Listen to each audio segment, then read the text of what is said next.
Orang alim dipanggil, apa kamu buat di dunia? Diberitahu, ya Allah, saya belajar dan mengajarkan karena Engkau. Yang baca Quran pun sama juga, saya membaca dan Al-Quran karena Engkau. Allah berfirman, kadzibta wa taqulul malaikatu kadzibta, kamu dusta. Allah berfirman. Malaikat pun mengatakan, kamu juga dusta.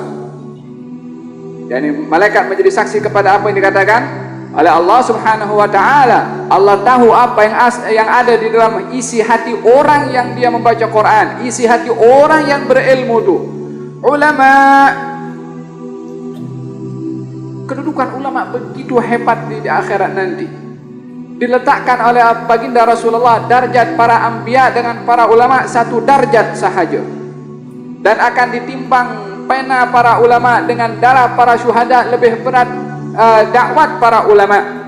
Kalau para syuhada nanti di akhirat tahu kedudukan para ulama, mereka ingin hidup balik ke dunia nak jadi menjadi orang alim, seorang ulama, karena kedudukannya terlalu tinggi.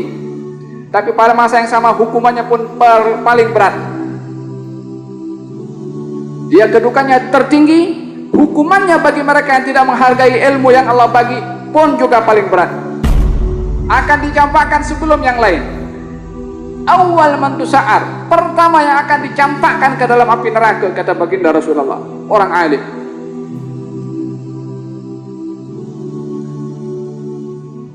Kata Allah Subhanahu wa ta'ala, kamu belajar mengajarkan kepada orang lain supaya orang tahu dan puji kepada kamu orang yang berilmu. Karena kamu nakkan disanjung, kamu nakkan ini, kamu nakkan itu. Wagadgil, orang pun dah kata kamu alim. Itu yang kamu nak, orang pun dah kata kamu alim. Itu yang kamu dapat. Tak ada apa-apa di sisi Allah Subhanahu wa ta'ala. Campakkan ke dalam neraka. Fasuhiba bihi ilan nar. Apa itu suhib? Diheret itu orang ke dalam neraka. Orang yang alim, orang berilmu, orang yang baca Quran pun sama juga. Dikatakan, apa kamu buat dengan Al-Quran? Mengatakan, kami baca karena Engkau, ya Allah. Allah menjawab, kadzibta, kamu dusta. Wa taqulul malaikatu kadzibta, malaikat pun mengatakan kamu dusta. Kamu baca Quran supaya orang puji kepada kamu, suara kamu itu indah. Wa qad qil, orang pun dah puji suara kamu.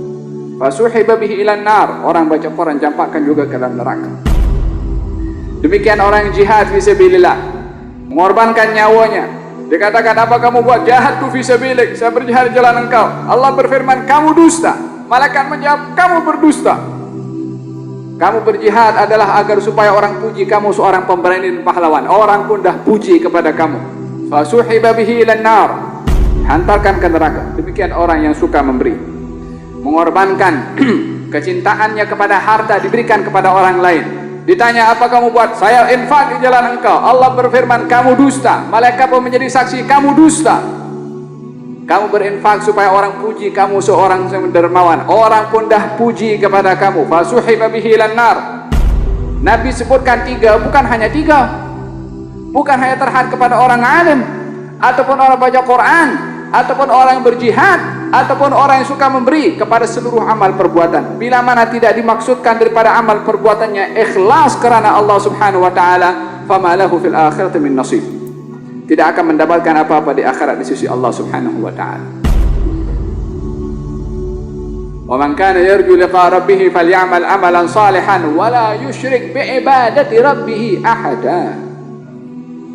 Man kana yarju liqa rabbih, barang siapa orang yang ingin mengharap berjumpa dengan Allah, yakni mendapatkan ganjaran daripada Allah Subhanahu wa taala, falyamal amalan salihan, hendaklah dia beramal baik yang saleh. Cukup beramal saleh saja.